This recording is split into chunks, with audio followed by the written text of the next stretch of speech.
का birthday start हो रहा है और आप बोलोगे कि आपकी ब्लॉग में कितने बर्थडे पार्टीज होती है भाई। तो भाई माशाल्लाह 10 शाइनिंग स्टार है, तो सीजन चलता रहता है बर्थडे का। और देखिए भाई जनवरी में इसकी आने वाली है। मेरी कब आएगी? आपको उसी दिन पता चल जाएगी जिस दिन बर्थडे पार्टी होगी। नोट करिए सब कुछ किसकी बर्थडे। और बस अभी जो है ना हम जो है बिस्मिल्लाहिर्रहमानिर्रहीम अस्सलाम वालेकुम जी। तो क्या हाल है आप सबके? अल्हम्दुलिल्लाह हम भी खैरियत से हैं। तो यहाँ जो है ना बर्थडे पार्टी का सीन ऑन हो चुका है।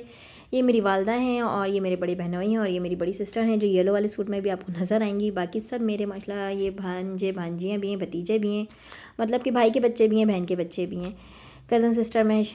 और यहाँ बच्चों की फ़ुल पार्टी स्टार्ट हो चुकी है, हल्ला गुल्ला धमाल। और यहाँ पर ये देख सकते हैं आप कि फ़ुल पार्टी का सीन ऑन है। ज़्यादातर कोशिश होती है कि घर में इंजॉय कर लें बच्चों के साथ। और ये हो गई हमारी नेक्स्ट डे मॉर्निंग, जिसमें मैं आपको दिखा रही हूँ अपनी किचन की सूरत हाल। तो रात को लेट नाइट बर्थडे पार्टी के बाद हुई यहाँ चाय पार्टी, और चाय पार्टी में हमने मंगवा लिया था जी डील पिज़्ज़ा और कश्मीरी चाय। हम दोनों बहनें ठंडी ठंडी ठंड में धो रहे हैं अपने कारपेट्स और कालीन। और यहाँ देखें हम कितनी मेहनत से हम दोनों बहनें धुलाई में लगे हुए हैं कारपेट को लेके। और यहाँ धुल चुका हमारा फाइनली कारपेट। और साथ ही साथ मैंने मशीन भी लगा ली थी, 2 राउंड के कपड़े, साथ मैंने बच्चों के शूज़, उनके स्टफ़ टॉयज़, उनके खिलौने, उनकी कार जो गाड़ियों पे वो झूलते हैं सारा दिन, सभी साथ हाथ जो है ना मैंने धो डाले। और अभी अभी टाइम है 9:30 का।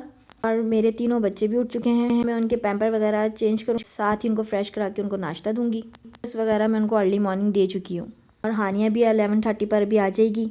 हानिया की स्कूल टाइमिंग 7:40 पर होती है। सुबह उसको मैं छोड़कर खुद ही आती हूँ स्कूल में। और आती वो अपने सारे कज़न बहन भाइयों के साथ है, अपने ताया अब्बू के साथ आती है वो वापस सारे बहन भाइयों के साथ। आने से पहले मुझे लंच भी रेडी करना। और ये देखेंगे कालीन जो है कितना अच्छे से धुल रहा है, साफ़ सुथरे पानी से, खुले खुले पानी से। कालीन धोने का रीज़न यही था कि पानी आ रहा था लाइन में, तेज़ पानी। तो हमने सोचा हम ये सारे धोने धुलाने वाले काम भी एक साथ निपटा देते हैं दोनों बहन ने, थोड़ी सी हिम्मत करके। और फिर ठंड में आप समझ सकते हैं कि क्या हाल हुआ होगा हमारा। तो अभी ये देखें इर्तिज़ा भी नीचे आ चुके हैं और ये बनाना खा रहा है खुद ही से निकाल कर। और यहाँ मैंने जो है ना फ्रूट्स फ्रिज से निकाल के कल रात से जो है ना, क्योंकि बस अब ठंड बढ़ चुकी है तो बस अब मैंने कहा कि इनको हम रूम टेम्परेचर पे ही रखें। अब सर्दियों में ठंड नहीं होती है तो फ्रूट इतने ख़राब नहीं होते। और यहाँ मैं चूल्हा और शेल्फ साफ़ कर चुकी हूँ। साथ मेरे बर्तन भी वॉश हो गए हैं, क्योंकि मैं सुबह की ही उठी हुई हूँ, क्योंकि इर्तिज़ा और मैं सुबह ही उठ गए थे। इर्तिज़ा मुझे उठा देता है तो अब मैं नाश्ता बनाऊँगी। और सुबह उठते साथ मुझसे नाश्ता भी नहीं होता है, क्योंकि मैं थोड़ी देर से ही नाश्ता करती हूँ, आधा घंटा पौना घंटा ऐसे लेके ना। हाँ, सुबह कुछ ले लेती हूँ ड्रिंक वगैरह। अब देखें यहाँ मैं आपसे एक ख़ास चीज़ शेयर करना चाह रही थी। अब जैसे चूल्हे होते हैं, हम ये क्लॉथ वगैरह लगाते हैं, साफ़ी जैसे कहते हैं, चूल्हे की साफ़ी कह लें, कपड़ा वगैरह, तो इस तरह से सूखने के बाद निशान रह जाते हैं, चाहे हम रगड़ रगड़ के साफ़ करें। लेकिन होता है क्या है, मैं आपसे अपना पर्सनल एक्सपीरियंस शेयर करूँ। जो टिश्यू होता है ना, टिश्यू या लॉन का मलमल का, जो दुपट्टों का जैसे नरम कपड़ा नहीं, तो सॉफ्ट फैब्रिक, उससे आप या तो कर लें अगर आपके पास टिश्यू नहीं है। ये देखिए आपको फ़र्क साफ दिख रहा होगा दूर से। ये छापे से जो होते हैं ना, छापे जो पड़ जाते हैं पानी के, तो ये देखें कैसा शाइन कर रहा है। तो बस अगर आप भी इस प्रॉब्लम से परेशान हैं कि चूल्हा चमक क्यों नहीं रहा हमारा, रगड़ रगड़ के कपड़ा हम थक गए हैं, स्कॉच और ये मतलब जब हम पानी से जब साफ़ करते हैं स्कॉच लगाने के बाद, तो एक शाइन नहीं होती। देखें शाइन इधर, ये ऐसे छापे से रह जाते हैं, तो ये छापे नहीं रहेंगे ये टिश्यू से आप जी। तो अब करीब टाइम हो चुका था 10:30 का। और मेरे माशाल्लाह से एक राउंड मशीन का लग चुका था माशाल्लाह। सेकंड राउंड में मैं सिर्फ चादरें वॉश कर रही थी, साथ साथ मैंने चूल्हा वगैरह भी साफ़ कर लिया था, क्योंकि मैट के हाथ में मैं चूल्हा वगैरह नहीं देती हूँ। पिछले साल भर रज के ना मेरी मैट ने चूल्हे को बिल्कुल सफ़ेद कर दिया था, वाइट कर दिया था, सिल्वर कर दिया था मान के। तो चूल्हा और शेल्फ़ वगैरह मैं खुद साफ़ कर देती हूँ, उसे बर्तन वगैरह से कचरा वगैरह जो है रिमूव कर देती हूँ, उनको लिक्विड में भिगा देती हूँ गर्म पानी में, वो आती है और फिर फटाफट जो है धोकर और उसको टॉवल पर रख देती है।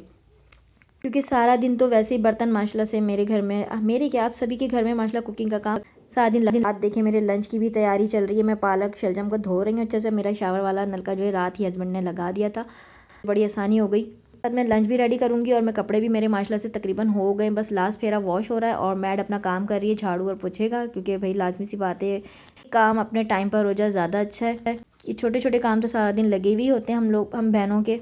गोश्त को मैंने निकाल के भिगा दिया पानी के अंदर। और हानिया भी आ चुकी है, मैंने इसको फ्रूट्स वगैरह दे दिए थे। जब तक मैं इसको लंच रेडी करूँगी ये अपना फ्रूट्स वगैरह ले लेगी और थोड़ा खेले कूदेगी अपने बहन भाइयों के साथ। ऊपर नीचे हल्ला गुल्ला इनका लगा होता है माशाल्लाह। और मैंने अपने छोटे वाले बच्चों को नाश्ता भी करवा दिया था, अब सिर्फ मैं रह गई थी। और यहाँ मेरे सारे कपड़े भी माशाल्लाह से वॉश हो चुके हैं, धुल चुके हैं माशाल्लाह। सुबह का उठना मैं कहती हूँ इतना बाबरकत होता है ना कि आप इसका अंदाज़ा ही नहीं लगा सकते। या जो बहनें उठती हैं सुबह, और ये माशाल्लाह 1:30 बजे का टाइम है, कपड़े धो के मैं फ़ारिग हो चुकी थी और मैं फ्रेश। तो अब फाइनली मैं आपसे शेयर करूँगी अपनी रेसिपी को। ईजी और आसान तरीके से हम बनाएंगे शलजम पालक और गोश्त को। मैंने 1 किलो मटन लिया है, 4 बड़े साइज़ के अनियन डालें इसके अंदर, और गोश्त को अच्छे से मैंने भून लिया गरम मसाला और अदरक लहसुन और प्याज और नमक के साथ। क्यों मुझे ना हीट का डर रहता है। गोश्त को अच्छे से पहले प्याज अदरक लहसुन और गरम मसाले में फ्राई कर लेती हूँ अकॉर्डिंग टू फ्लेवर। अगर उसमें प्याज और गरम मसाला रिक्वायर्ड है तो, वरना सिर्फ गरम मसाला और अदरक लहसुन और गोश्त को मैं फ्राई करती हूँ बहुत अच्छे से कि उसकी स्मेल चली जाए। उसके बाद मैंने आधा गिलास पानी डाल के उसको गलने छोड़ दिया, और इस तरह से हाफ डन हो गया तो उसमें 4 अदद टमाटर, 1 चम्मच हल्दी, 2 चम्मच पिसा हुआ धनिया और 1 चम्मच ग्रीन चिली पेस्ट जो मैंने आपके सामने तैयार किया था। अब इसको मैं गलने तक छोड़ दूँगी और फिर इसकी बहुत अच्छी तरह से भुनाई कर लूँगी। गोश्त को कभी भी मैं डायरेक्ट मसाले में नहीं डालती हूँ, क्योंकि मुझे बस एक डर होता है कि गोश्त की एक अपनी हीक होती है, स्मेल होती है ब्लड की, तो उसको रिमूव करने के लिए मैं हमेशा पहले भुनाई करती हूँ अदरक लहसुन के साथ। और यहाँ हमारा गोश्त जो है ना भुनाई की तरफ आ चुका है।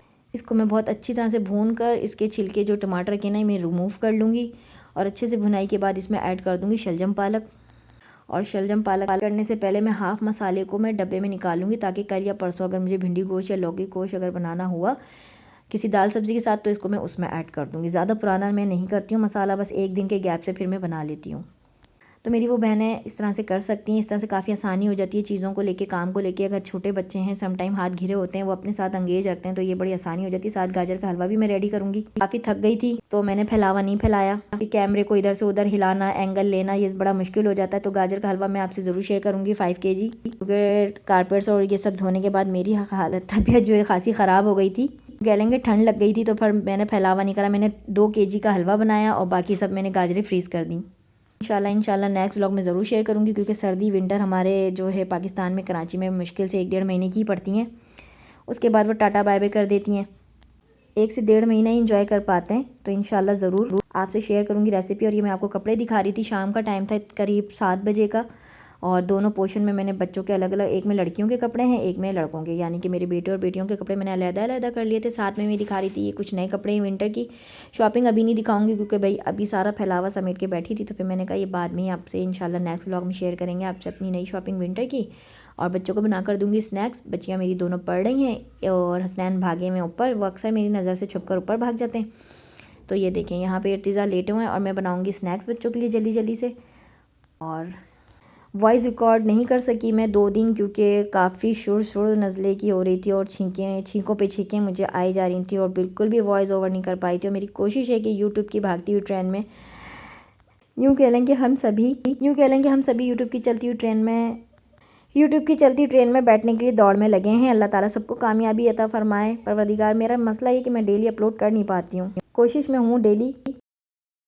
अब देखिए ना 2 दिन का गैप आ गया मेरी तबीयत ख़राब होने की वजह से, लेकिन फिर भी मैं अभी वॉइस ओवर कर रही हूँ और इंशाल्लाह मैं इन्हीं 3 घंटों में मैं इसको अपलोड भी कर दूँगी। तो आपसे दुआ है कि मेरी दुआ करें कि मैं जल्दी अपलोड करना एडिटिंग करना सीख लूँ। बस एडिटिंग की वजह से मैं फंस जाती हूँ बहुत बुरी तरह से। मेरी कोशिश ये होती है कि मैं डेली अपलोड कर सकूँ अपने व्लॉग्स वगैरह।